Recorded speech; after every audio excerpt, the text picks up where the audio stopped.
Welcome to the Illuminati broadcast. I am your host, David Moreno. What's up, y'all?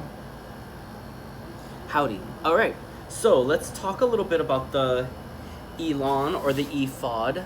So, long time ago, the priests, my ancestors, would wear this breastplate and it would shine and they would interpret it using the Urim and Thummim. So, the Urim and Thummim would represent Urim would be yes, Thummim would be no.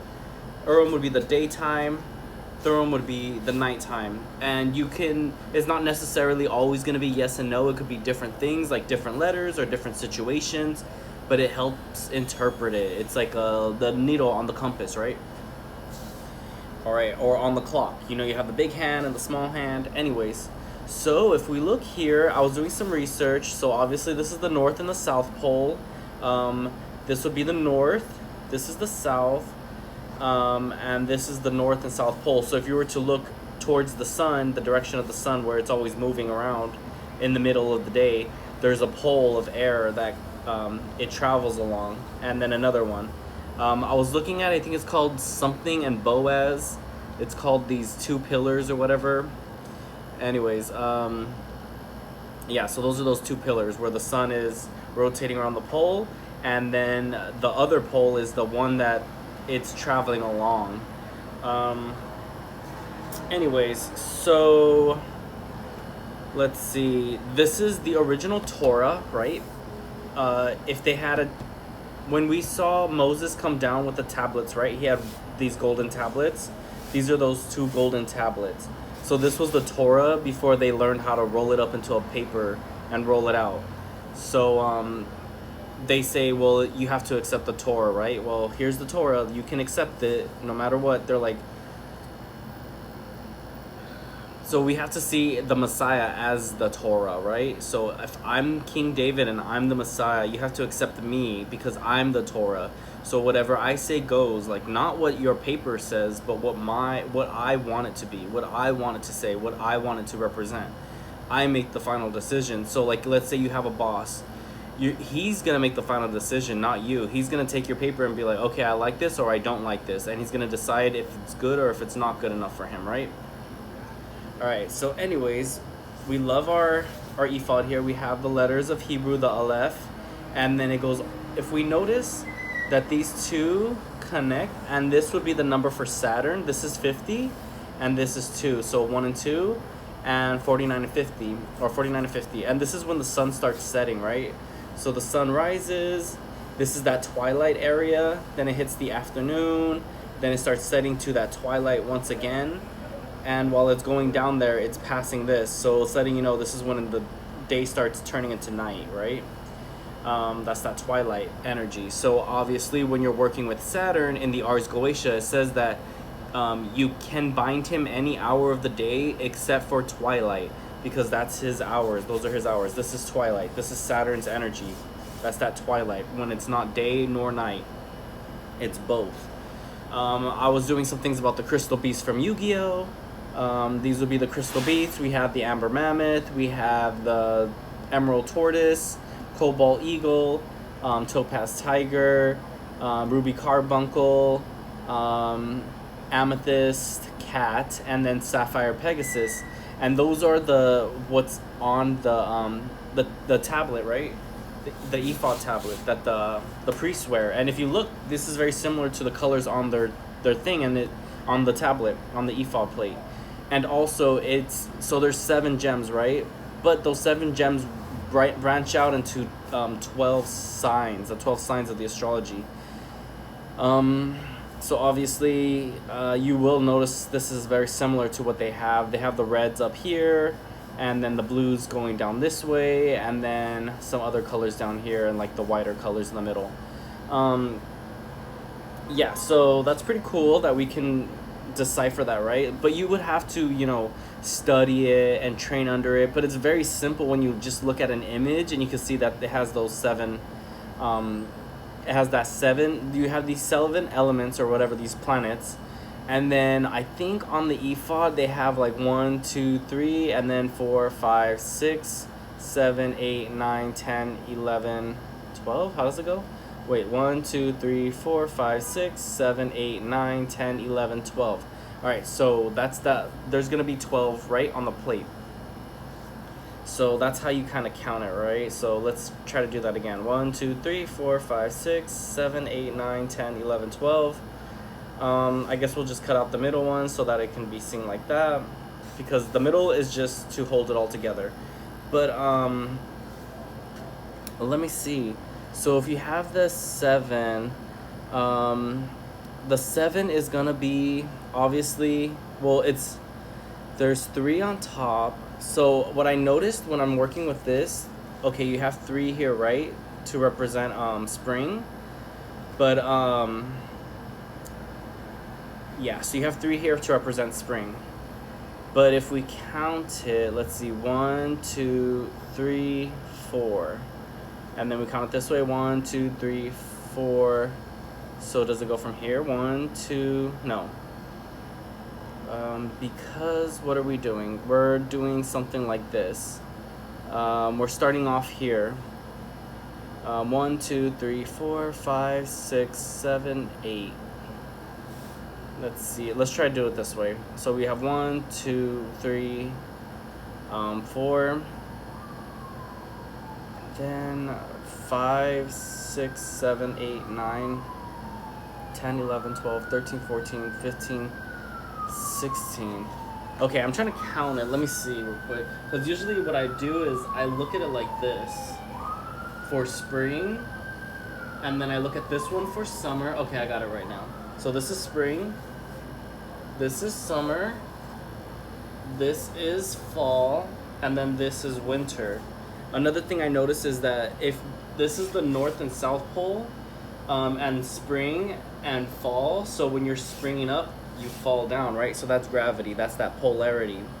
And then you have this east and west energy between summer and west, when it's hot, cold, hot, cold, hot, cold. Beginning, end, beginning, end, beginning, end. So, yeah, that's like the cycle of the sun. Everything kind of, it's like a pattern, right? So if we're like evolutionary kind of creatures, for all intensive purposes, what we're saying is that we're based off of how God created the world, right? So if we know that the Testament of Solomon, how he built the temple, that's another interpretation of how God created the earth and the heavens and everything, all existence.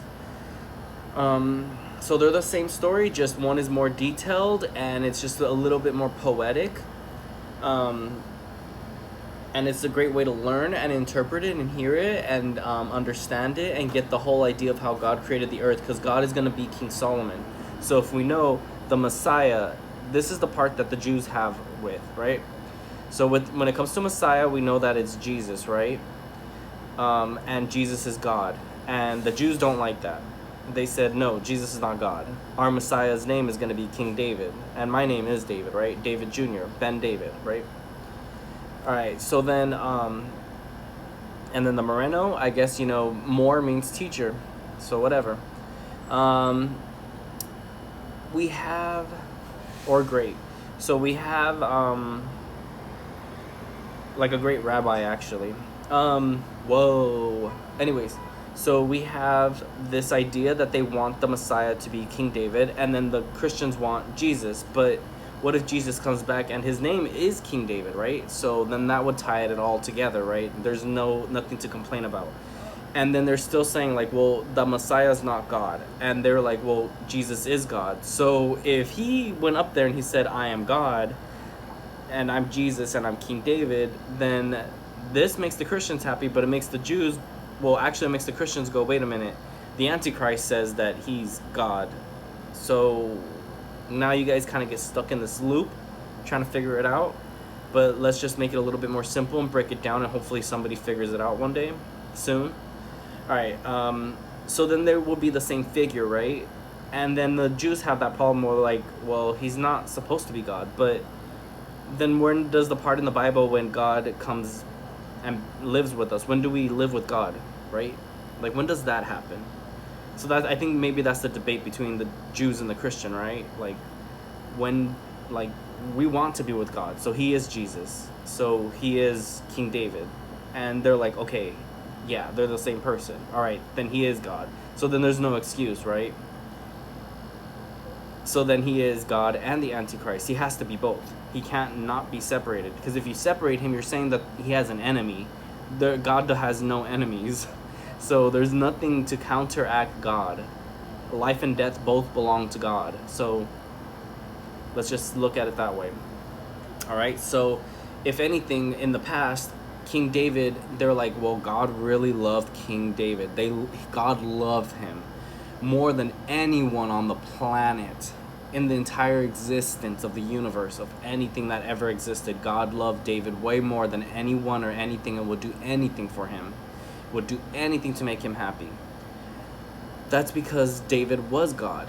That was his spirit. When you love yourself, you will do anything for yourself, and you will do what is right. And he was infiniteless. He was boundless. Nothing could stop him from winning. The only thing that could stop him was himself, was him being like, oh, I'm not ready to build a temple. I'm not ready to do this. I'm not ready to do that. But his spirit of God would continue to push him to keep going, because he's like, I am God and I have to keep going. And then when it comes with King Solomon, King Solomon isn't the son of King David. It might have been true, it might not have been true, but in all intents and purposes, they are the same person. So now that King David has made it to Jerusalem and conquered it, he can build the third temple. And he does that as Solomon. He builds the whole temple, he gets it all done. We don't know everything fact for fact, we only know what they've given us. But we can interpret it. But when we just go based off of what we know, just only that, then we don't get the full picture. So we have to theorize, we have to put in our own ideas, because God speaks to us through our spirit. So we need to use that and not waste the gifts that God gives us, right? Because we're not just going to be like, well, God gives me this really great idea, but I'm not going to use it. Then what's the point, right? All right, so yeah. So King David, he builds the temple. But remember, this is all a story about how God created the universe. So that means the story about King David is probably in Genesis. The story about King Solomon is in Genesis. They're the same story, just two different parts. And maybe it just needs I maybe need to do a little research on the King David part. But for the Solomon part, it's pretty simple. He builds a temple. They have all these magical things going on. Like, that's something only God could do, right? Like, that's how he would build the whole universe. And then they talk about a stone that floats, and till this day it's still there. That's the moon. It's still being floated up in the sky, you know? But I think it's just a reflection of the polarities right here. But that's another story. Like, you know, the North and the South Pole, and it's a reflection of it, and it's not really there, but it is at the same time. Maybe it's just like like if you went to go touch it, you'd probably be crushed or something. Who knows? Maybe it has like a black hole effect. Who knows? Only one way to find out is if I become the king of the world and everybody does what I want, and we can invest in cool stuff, right? Because what you're investing in is right now, like, I was watching Rick and Morty, and they're like, oh, you guys invested in another Marvel movie? Oh, another Spider-Man movie? When we could have like everything that we want in the world peace. You want world peace? I'm right here. You want to end world hunger? I'm right here. Like, you want good stuff in your life? I'm right here. But no, you guys just keep investing into this like loop of stupidity. Yeah, so we're learning a lot more, right? So if this is the pole, this is the south, this is the north, what we see is the sun rising into the sky from the east, hitting the south, going towards the west, and then going back to the south, right? And then rising back up from the east. What the sun is actually doing is rotating around this pillar, and he's starting from up here, and it goes 1 a.m., 2 a.m., 3 a.m., 4 a.m., 5 a.m., 6 a.m., twilight, 7 a.m., 8 a.m., 9 a.m., 10 a.m., 11 a.m., 12 p.m., and this is the height of the sun. That's why you see Aries right here and Aries right here, because what we see is the sun going up into the sky really high. And in reality, the sun is coming closer to us around that pole. And then it starts going back to the west and hitting down to the twilight. This would be 6 p.m. And then it starts cooling off because it's nighttime. It's far away. And then it's going behind the pole. And then that's when it's midnight, right? We're learning. So if you look at this clock, there's 12 spaces, right? So that's how we count the time. But we can see that the sun is rotating this way, but we're counting time this way because this is what we see, but this is how it's actually moving. So you get this cool little vortex that goes back and forth, right? But in reality, the sun is just moving in one trajectory, but it looks like it's going up and down, right? Yeah, so it's just a better way to see what the world looks like. You get so these are the ancient Hebrew letters. So you get the first 16. I guess, they started adding more after 16 to go to like up to 22. But we want to focus on these 16 first because they're going to be like the basic foundation and principles for the rest, right? So this would be like, let's do this first so that way we could figure out where the other ones fit in because it would need 22, right? So 16, 17, 18, 19, 20, 21. But if we counted, let's see, if there's 16 of these, 17, 18, 19, 20, 21, 22, there would always be these two that are kind of out of place. So those would be here probably. So it'd be like, what is it? 16, 17, 18, 19, 20, 21, 22. That Pluto and that Neptune energy, and then whatever these four corners are, right? Because these four corners, they could hold those spaces for those words. This is air, this is earth, this is water, this is fire. So when we look at this in the seasons archetypes, we see that this is spring. So spring starts in March, and then summer starts in June, right? So March, April, May is spring. June, July, August is summer.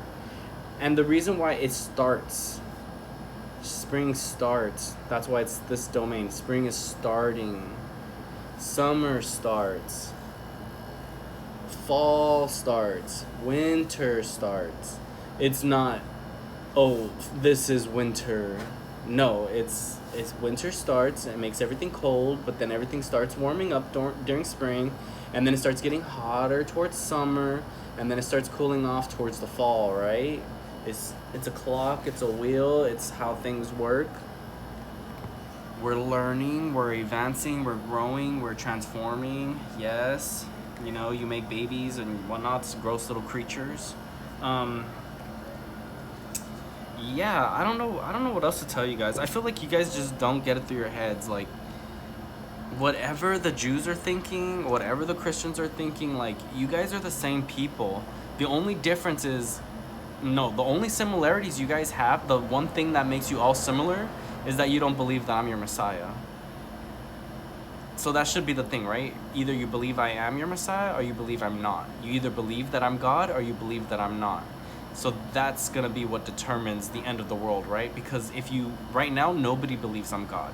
Because if somebody believed that I was God, I would be living the high life right now. I'd be like living in my own temple. I would have my own castle. I would be ruling over the world, making the world a better place. But no, nobody believes in me. So we get war and destruction and death and chaos, right? That's what you guys are bringing to the table. All I'm doing is just waiting for you guys to just, pop up and be like, hey, we choose you. But no, like, why should I go out there and tell? I don't choose you guys. You guys are the worst. If I had a choice, I would not choose you guys to be my human beings because you guys are rotten. You're disgusting. You're hollow.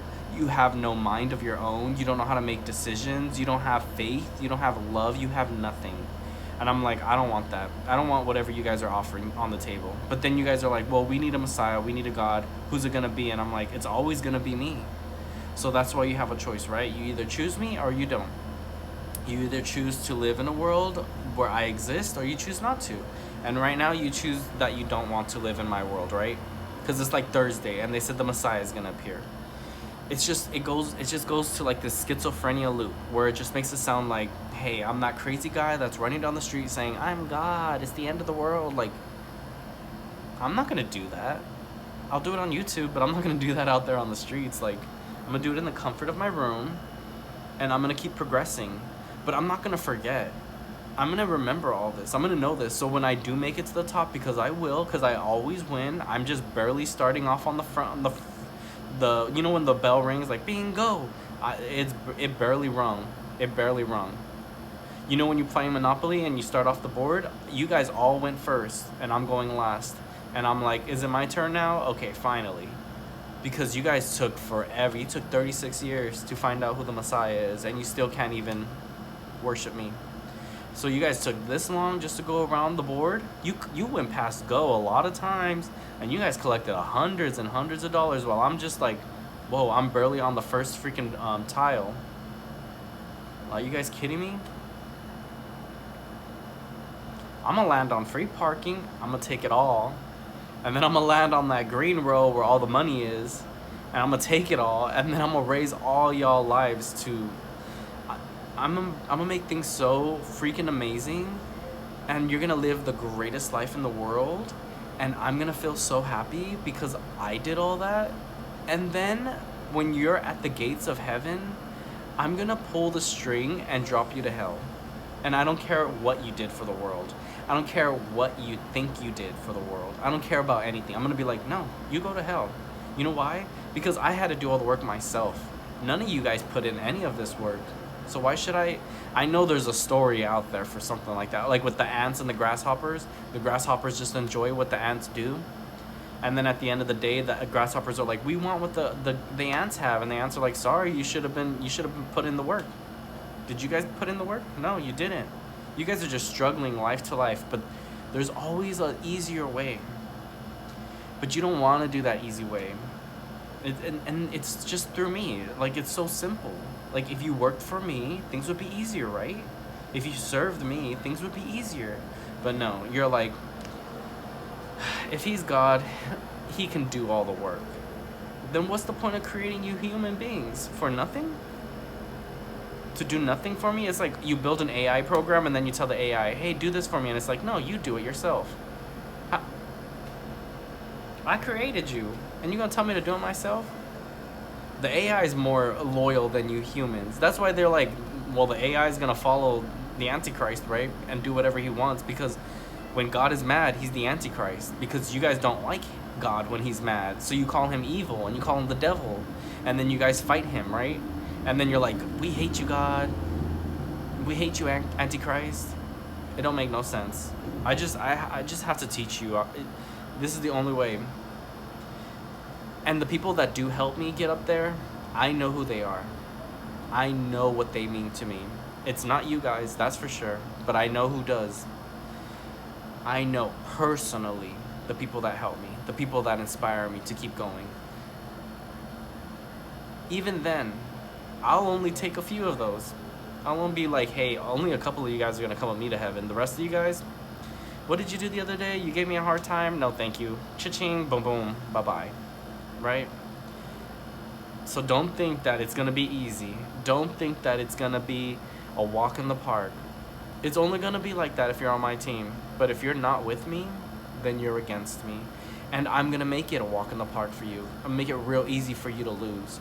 I'll make you think that everything's going perfectly fine in your life. I'm gonna give you everything you've ever dreamed of. I'm gonna give you that Spider-Man movie. I'm gonna give you that money. I'm gonna invest in all of you guys so you guys can get so high up into the sky. So when I pull that string and you fall all the way down to hell, you have a good amount of time to think about all the things you've done. All the time you wasted to get all the way up there for nothing. For nothing. Because you didn't want to believe that I'm your God. Because you didn't want to put me at the top first. Put me at the top first so I could keep y'all safe up there. No, but no, I gotta do it myself. I gotta climb that mountain myself. I gotta build that tower myself. What's the point of having servants? You don't really love God. Come on now. Even you fake Christians, you fake Jews, you fake Muslims, you fake everything. Let's be real. Because if you were real, then you would know that I'm real. Amen. Amen.